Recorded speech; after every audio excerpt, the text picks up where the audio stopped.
Hi guys, எல்லாருக்கும் வணக்கம் guys. இந்த வீடியோவில் நம்ம என்ன பார்க்க போகிறோன்னா, இந்திய அணியை பார்த்து பாகிஸ்தான் அணி பயப்படுங்க. அவங்க தோல்விக்கு இதுதான் காரணம்.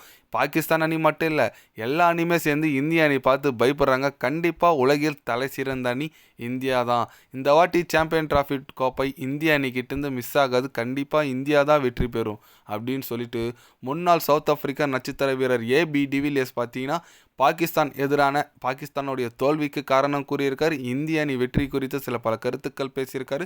அவர் என்ன பேசினார், ஏது பேசினார் சொல்லிட்டு வீடியோவில் டீட்டெயில்டாக பார்க்கலாம்.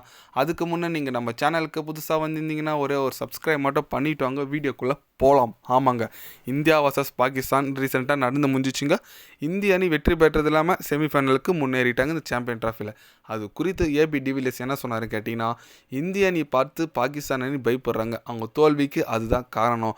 பாகிஸ்தான் அணி மட்டும் இல்லை, கண்டிப்பாக மற்ற அணிகளுக்கு எல்லாமே இந்திய அணி பார்த்து ஒரு அச்சம் இருக்குது. கண்டிப்பாக அந்த அச்சம் தான் இந்திய அணி ஜெயிக்க வைக்கும். இந்த வாட்டி சாம்பியன் டிராஃபி இந்திய அணி மிஸ் பண்ண மாட்டாங்க, கட்டாயம் வெற்றி பெறுவாங்க. என்னுடைய நண்பர் விராட் கோலிக்கு நான் வாழ்த்துக்கள் தெரிவிச்சுக்கிறேன். செமையான ஒரு பர்ஃபார்மன்ஸ் கொடுத்தாருங்க விராட் கோலி. அவர் எப்போவுமே ஒரு கிளாஸ் பிளேயர்னு சொல்லிட்டு நிரூபிச்சுட்டா வந்துட்டுருக்காரு. கண்டிப்பாக என்னோட நண்பருக்கு என்னோட வாழ்த்துக்கள் அப்படின்னு சொல்லிட்டு ஏபி டிவிலியர்ஸ் பார்த்தீங்கன்னா செமையாக பேசியிருக்காருங்க. ஆமாங்க, ஏபி டிவிலியர்ஸும் விராட் கோலியும் ஒரு ஃப்ரெண்ட்ஷிப், ரொம்ப ரொம்ப ஒரு க்ளோஸ் ஃப்ரெண்ட்ஷிப்னு சொல்லலாம். ஏன்னா ஆர்சிபியில் ஒன்றா விளையாடி இருக்காங்க. அவங்க பர்சனலாகவே ஒரு ஃப்ரெண்ட்ஷிப் இருக்குது. கண்டிப்பாக அதுதான் நண்பருக்கு வாழ்த்துக்கள் சொல்லியிருக்காரு ஏபி டிவிலியர்ஸ். அவர் சொல்கிறது எல்லாமே கரெக்டுங்க. மற்ற அணி பார்த்து இந்திய அணியை பார்த்து ஒரு அச்சப்படுறாங்க. ஏன்னா இந்தியா இந்தளவுக்கு குவாலிட்டியாக இருக்கிறத பார்த்து கண்டிப்பாக அந்த பயம்தான் அவங்கள தோக்க வைக்கும்னு சொல்கிறாங்க. பார்க்கலாம், சண்டே சரியான மேட்சுங்க. இது வரைக்கும் இந்த புள்ள பூச்சிங்க லட்சத்தெல்லாம் பெரிய விஷயம் கிடையாதுங்க.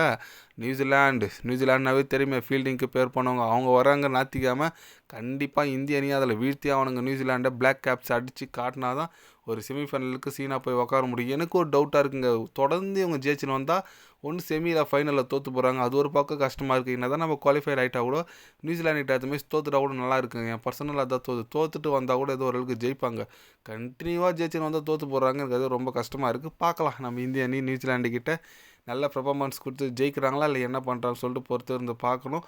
பட் இந்திய அணி ஒரு குவாலிட்டியான அணியாக இருக்குது, அதில் எந்த விதமான சந்தேகமும் இல்லை. இந்த வெற்றி பெற்றது நிறைய பேர், பாகிஸ்தான் முன்னாள் வீரர் வசீம் அக்ரம்லாம் கூட ரொம்ப பாகிஸ்தான் விமர்சித்து பேசியிருக்காரு. நம்ம இந்திய அணியை ஒழித்து பேசியிருக்காரு. ஏன்னா அந்தளவுக்கு நிறைய எதிர்பார்ப்பிச்சு தோத்துட்டாங்க. ஓகே விடுங்க, நடந்து போச்சு. இதுக்கு மேலே பார்க்கலாம். நீங்கள் சொல்லுங்கள், இந்த வாட்டி நம்ம சாம்பியன் டிராஃபி இந்திய அணி மிஸ் பண்ண மாட்டாங்க. என்னோட கருத்து, ஏபி டிவிலியர்ஸும் அதான் சொல்லியிருக்காரு. உங்களோட கருத்து என்னன்னு சொல்லிட்டு மறக்காமல் கமெண்டில் சொல்லுங்கள். இந்திய அணி கோப்பை வெல்லுமா வெல்லாதா? இது போன்ற ஸ்போர்ட்ஸ் நியூஸை தெரிஞ்சுக்கணுன்னா சேனலை சப்ஸ்கிரைப் லைக் ஒன்று பண்ணிக்கிங்க. கண்டிப்பாக கிரிக்கெட் பற்றி day by day channel update வரும். மறக்காமல் சப்ஸ்கிரைப் மட்டும் கொஞ்சம் பண்ணி வச்சுக்கோங்க. நன்றி, வணக்கம்.